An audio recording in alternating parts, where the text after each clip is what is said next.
पांचवा तक पढ़ा दिए थे ना। छठवां निकालिए। जाल परे जल जात बही। देखिए कितनी अच्छी बात लिखे हैं। जब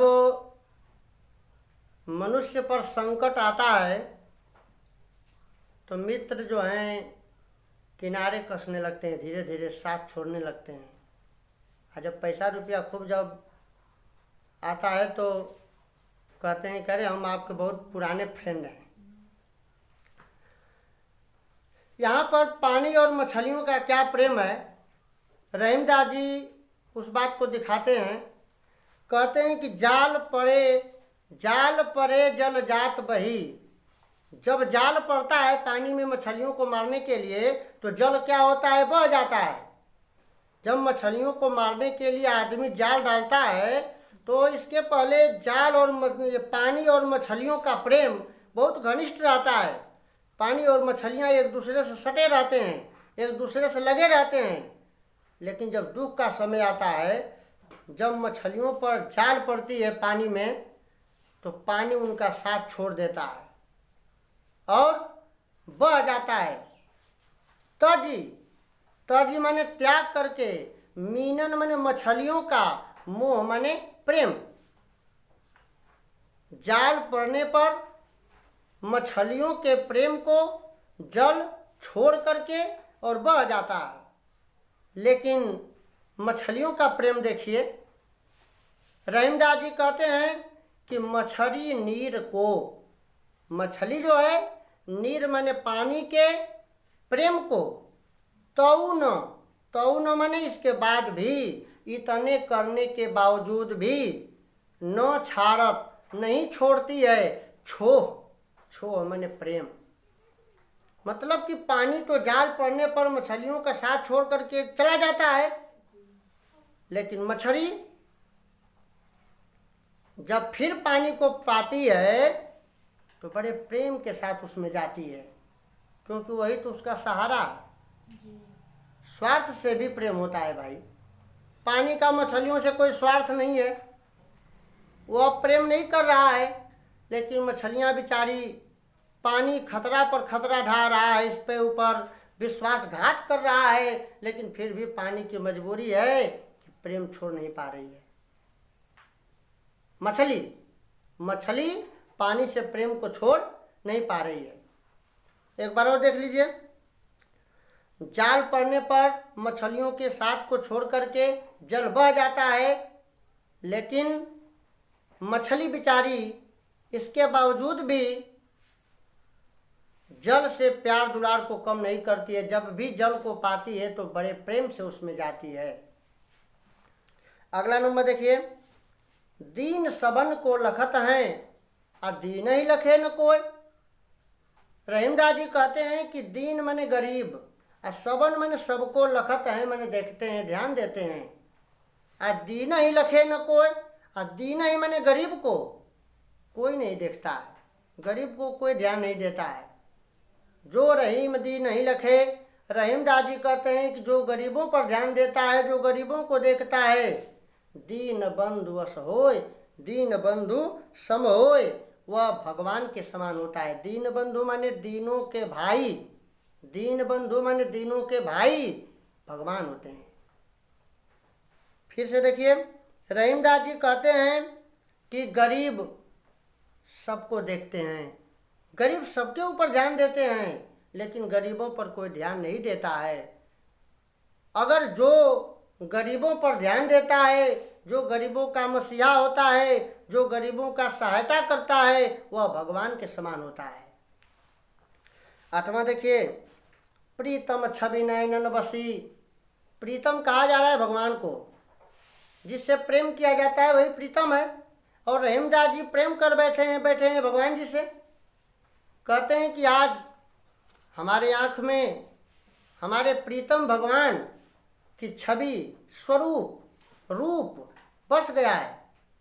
आज भगवान का रूप मेरे आँख में बस गया है, और इसके कारण पर छवि कहाँ समाए। पर माने दूसरे की, छवि माने सूरत, स्वरूप, कहाँ माने कहाँ समाये मन आ सकता है। जब हमारे आँख में भगवान की सूरत बस गई है तो इसमें दूसरे का स्वरूप, दूसरे का रूप नहीं समा सकता, नहीं आ सकता। अब तो मुझे भगवान से प्रेम हो गया है, अब बुराइयों से मेरा प्रेम कभी हो नहीं सकता। कैसे? भरी सराय रहीम लखी। रहीमदास जी कितना बढ़िया उदाहरण दे रहे हैं कि भरी सराय, जैसे कहीं सभा हो रही है, सराय और भरी हुई है, सराय भरी हुई है, कुर्सी खाली नहीं है, पूरे लोग वहाँ पर बैठे हुए हैं, कुर्सी नहीं खाली है, तो कोई पथिक आएगा तो क्या करेगा? देख करके वापस चला जाएगा। रहीमदास जी कहते हैं कि जैसे भरी हुई सराय में कोई पथिक आता है और देख करके वापस चला जाता है, उसी प्रकार से जब भगवान की छवि आँख में बस गई है तो दूसरे की छवि यहाँ बसने वाली नहीं है। आगे देखिए, प्रेम का कितना मनोरम वर्णन रहीमदास जी किए हैं। कहते हैं कि रहीमन धागा प्रेम का। देखिए, धागा तो बहुत आप लोगों ने देखा होगा, लेकिन ये प्रेम का धागा है।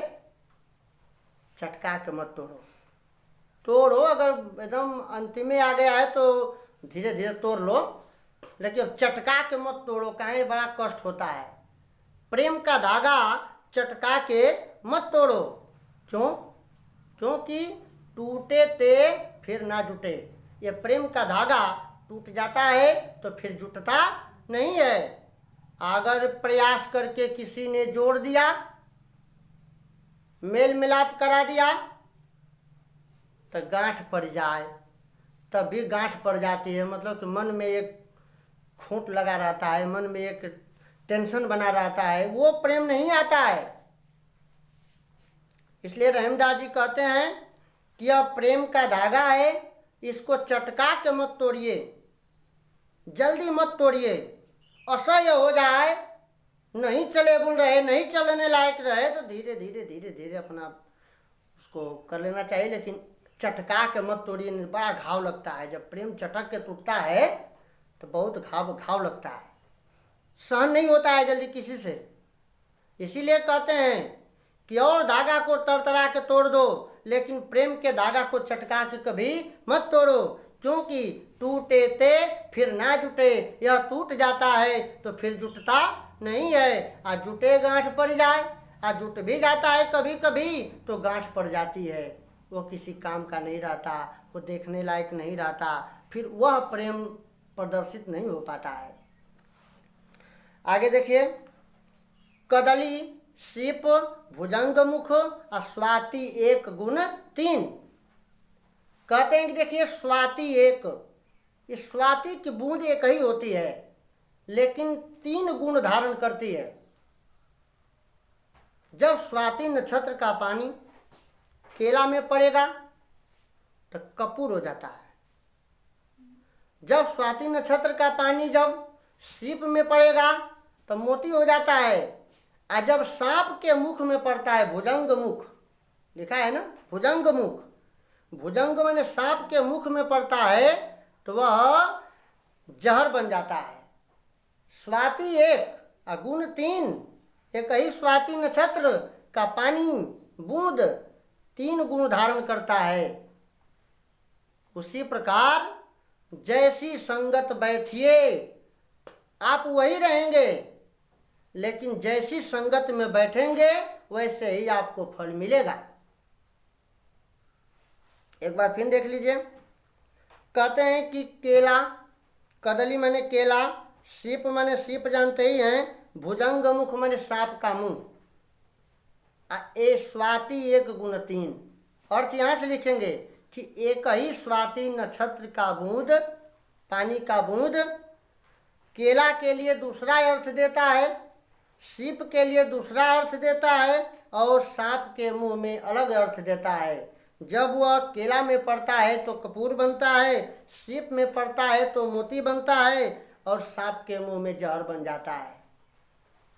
इसी प्रकार रहीमदास जी एक संदेश देना चाहते हैं इस बात के माध्यम से कि जैसी संगति बैठिए, आप जैसी संगति में बैठेंगे, जैसे लोग के साथ रहेंगे, वैसे ही आपका दिमाग बनेगा, आपकी मति बनेगी, आपका विचार बनेगा, वैसे ही आपको फल प्राप्त होगा। तरुवर फल नहीं खाते हैं। तरुवर माने पेड़ होता है, वृक्ष। तरुवर फल नहीं खाते हैं। आपने देखा होगा कभी पेड़ अपना फल नहीं खाते हैं, दूसरे के लिए फलते हैं। और सरोवर पिए ही न पानी, और सरोवर माने नदी तालाब, ये सब कभी अपनी पानी खुद अपने नहीं पीते हैं। कह रहीम पर काज हित संपत्ति संचही सुजान। रहीमदास जी कहते हैं कि पर काज हित, पर माने दूसरे के काज माने काम के, हित माने भलाई के लिए, संपत्ति माने धन, संचय माने इकट्ठा करते हैं, सुजान माने अच्छे लोग। रहीमदास जी कहते हैं कि फल वृक्ष कभी स्वयं नहीं खाता, नदी तालाब कभी अपने खुद पानी नहीं पीती, उसी प्रकार से अच्छे लोग, संत लोग, सज्जन लोग, संस्कारी लोग दूसरे की भला के लिए धन इकट्ठा करते हैं, वे कभी दूसरे का नुकसान नहीं करते। आगे बढ़ावा में देखिए, बहुत बहुत महत्वपूर्ण बात है, ये एकदम हमेशा दिमाग में बनाए रखना चाहिए। बहुत लोग होते हैं, बड़े आदमी को देखते हैं, छोटे को भगा देते हैं, जब बड़ा हो जाते हैं तो छोटे लोगों को भगा देते हैं। कहते हैं कि रहीमन देखी बड़ेन को, बड़ेन माने बड़े लोगों को देख करके लघु न दीजिए डारी।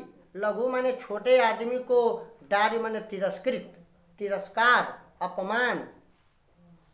बड़े आदमी से संगत जब हो जाए, जब आपकी ज़िंदगी में बड़े लोग आ जाएं, तो छोटे जो लोग शुरू से रहे हैं आपके साथ, उनको भगाना नहीं चाहिए। कारण क्या है कि जहाँ काम आवे सुई, जहाँ सुई का काम लगेगा, कहाँ करे तलवार, वहाँ तलवार से काम चलने वाला नहीं है। एक बटन टूट गई तो सुई रहेगी तो बटन लग जाएगी, अब बड़ी तलवार रहेगी तो क्या बटन लग सकती है? नहीं लग सकती है। इसलिए रहीमदास जी कहते हैं कि बड़े लोगों को देख करके छोटों को तिरस्कार नहीं करना चाहिए, क्योंकि सुई की जगह तलवार कभी नहीं ले सकती, सुई के जगह पर कभी तलवार काम नहीं कर सकती। जो रहीम सुख होता है, बढ़त देख निज गोत। गोत माने गोत्र, परिवार, खानदान। गोत माने परिवार, खानदान। बढ़त माने बढ़ते हुए देख करके, निज माने अपने। यो रहीम सुख होता है। रहीमदास जी कहते हैं कि अपने खानदान को बढ़ते हुए देख करके, अपने परिवार को बढ़ते हुए देख करके बड़ा सुख मिलता है। और कुछ ऐसे दुष्ट होते हैं कि जब परिवार को बढ़ते हुए देख लेते हैं तो सोचते हैं कब स्टे लगा दें, ये सोचते हैं कब स्टे लग जा। अब फलाना घर बन रहा है, ऐसा कोई उपाय करें कि स्टे लग जाए, घर में न बने, हमारा इससे ऊपर हो जाए। तो अपने बनवाने का नहीं अगर शक्ति है तो बेचारा को बनने दो। ऐसे भी लोग होते हैं। लेकिन यहाँ रहीमदास जी कहते हैं कि अच्छे लोग कौन है, संस्कारी लोग कौन है, संस्कार पूर्ण कौन होता है कि यूँ रहीम सुख होता है। बढ़त देख निज गोत, अपने परिवार को, अपने खानदान को, अपनों को बढ़ते हुए देख करके बड़ा सुख मिलता है, बड़ा आनंद मिलता है। उसी प्रकार जो बरड़ी आँखिया निरखी, बरड़ी माने बड़ी बड़ी आँखों को देख करके आँख ही प्रसन्नचित होती है।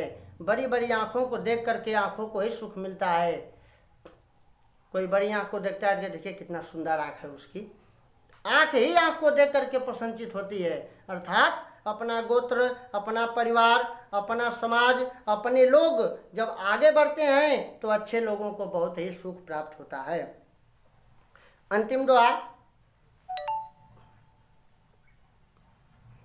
रहीमन ओछे नरंते तजो बैर और प्रीति। रहीमदास जी कहते हैं कि ओछे नरंते, ओछे जो बुरे आदमी हैं, बुरे विचार वाले हैं, उनसे तजो माने त्याग दो, बैर माने दुश्मनी, और प्रीत माने प्रेम। ओछे आदमी से दुश्मनी और प्रेम दोनों त्याग देना चाहिए, क्योंकि कांटे चाटे श्वान के दुहु भांति विपरीत। कुत्ता यदि काट देगा तब भी खराब हो जाएगा और चाट देगा तब भी अपवित्र हो जाएगा। इसलिए बुरे आदमी से दूरी बनाए रखना चाहिए, क्योंकि वह प्यार करेगा तब भी कहीं ना कहीं खतरा है और दुश्मनी करेगा तब तो 100%।